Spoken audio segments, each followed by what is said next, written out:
D4D Innova Diesel. Gagawin natin guys, magpapalit tayo ng bagong timing belt kasi naka 100 kilometeran na, so kailangan ng palitan. Unang kakalasin natin ay timing belt tensioner. Susunod naman natin yung tensioner bearing.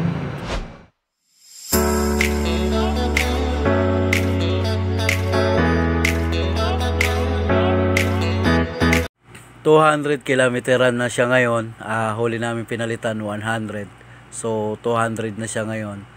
Naka 100 kilometeran na. So kailangan na nating palitan yung timing belt para hindi maputulan si sir ng timing belt automatic ang kanyang makina.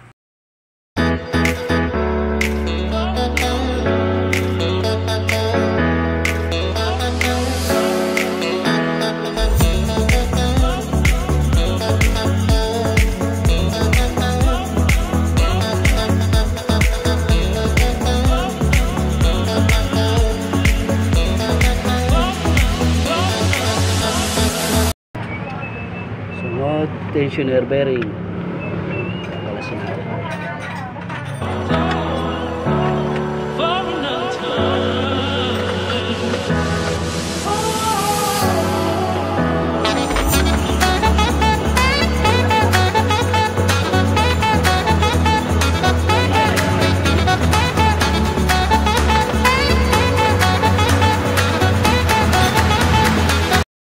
Next natin kalasin tensioner bearing.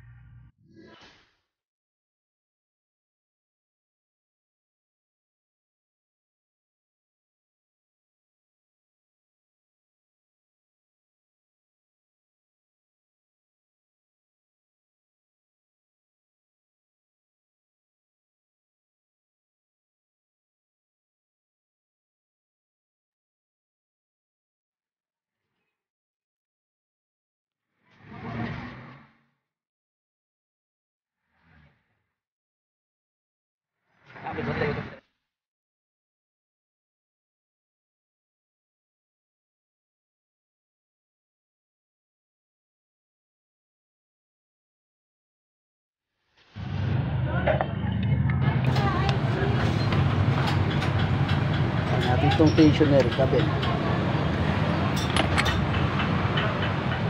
Natin yung tensioner bearing.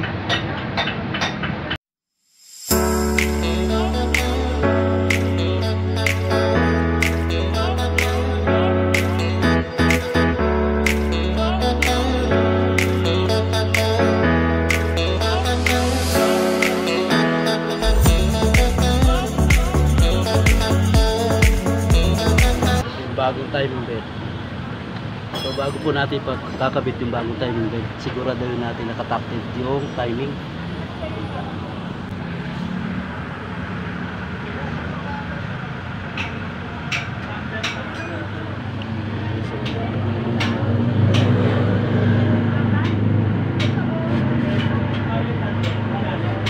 Clutch ko na.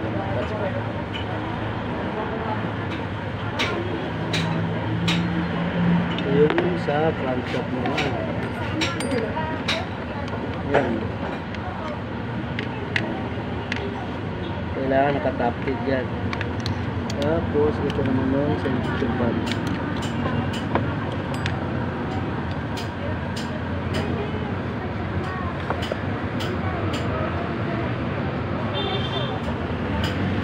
So ngayon kakabitan natin yung bagong timing belt.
yung timing belt.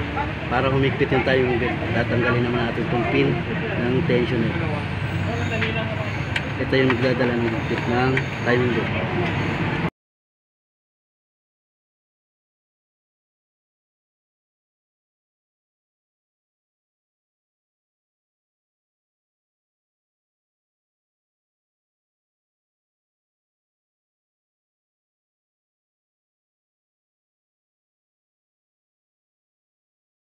Ngayon, para sure yung timing natin, iikutin natin yung crankshaft po. Titingnan ulit natin yung timing mat. Siyempre magawa. Ha?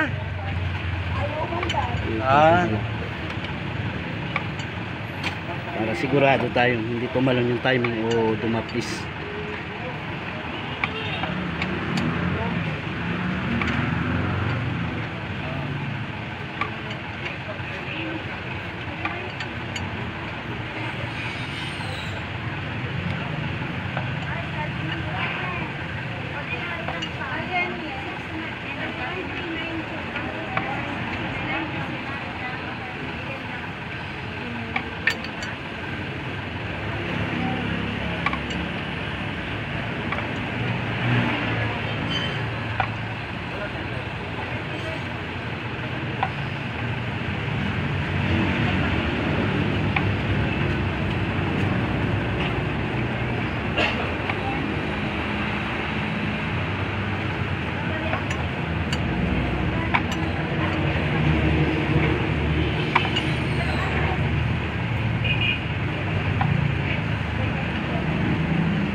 Check natin ulit yung timing.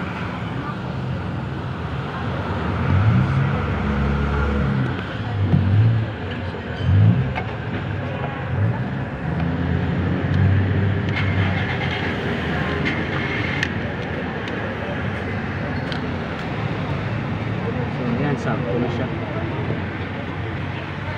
Papaanda rin na natin bago natin ikabit yung timing belt cover.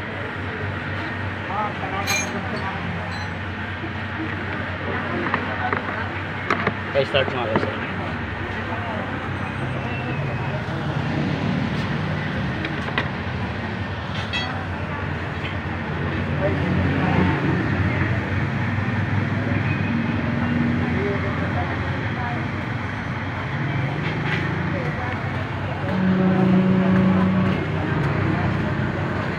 Ha?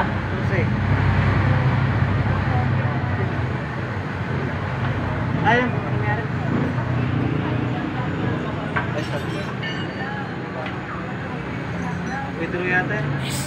Is okay na yung timing belt na kinabit natin, umandar na, ikakabit na natin yung timing Sir, cover. pa-start ako.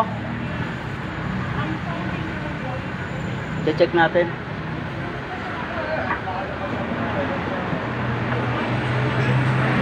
Okay, start.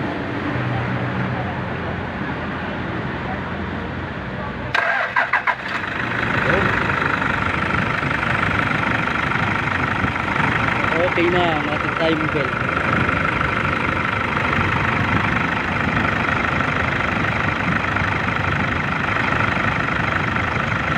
Kaya na sir, nakabit ko lang yung cover. Okay na.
Okay, finish na yung change timing belt natin ng D40.